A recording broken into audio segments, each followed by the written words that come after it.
Well, my favorite prank involved our pledge master, Jerry Mann. During pledge class year, we had many tasks and things we had to do. But one of the fun things we got to do was a prank on our pledge master. One night, we got Jerry. I forget exactly how we got him to do this, but we put a dress on him. We then drove him out into the country someplace. It was dark, and we just dumped him off. And we drove away, and about a half hour later we went looking for him, and we found him walking along the side of the road with his dress on. So we ended up at Alex's. That's the worst prank. Nowadays, a lot of pranks. The pledge walkout was one of the better ones.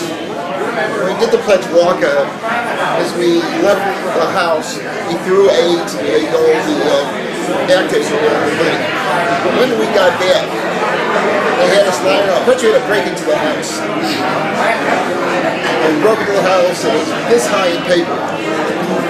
Shredded paper all over the floor. And we spent all night on our hands and knees, stuffing it into our shirts, and to get rid of the paper. But also they lined us up, and there was one egg that didn't break. And then they went to, I think it was the shred, and they broke the egg on me. There were a bunch.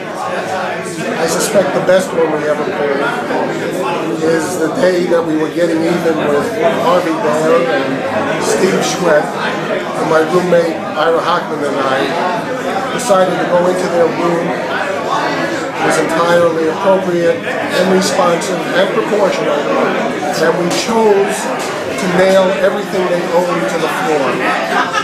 We nailed their desks shut, we nailed their drawers shut.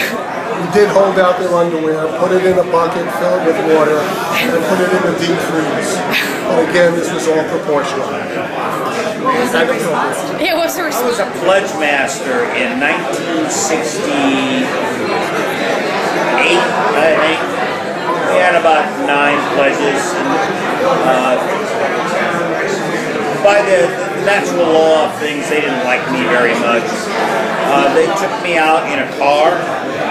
They bound me and gagged me with masking tape and left me out amongst a number of my bovine friends that they thought I would like to spend the rest of my life with. And I found my way back home that night. It was a little bit in the wee hours. I roused them and I thanked them for their consideration for renewing my acquaintance with my bovine relatives, and I set 2 of them on fire. One of them is still impaled on a spike in the center of the churchyard on 4th and Walnut. The rest of them are still concerned about repercussions of what's going to happen. The one I remember was, I think it was Mark Joseph, who was exceedingly drunk. He was in his room. We used the ropes to tie the door closed. We took a bunch of speakers, put them on the rooms, put them in the rooms on both sides. Got Louis Goldstein's album of bagpipe music, turned it on full blast, and listened to Joseph swear he was going to kill us if he ever got out of the room.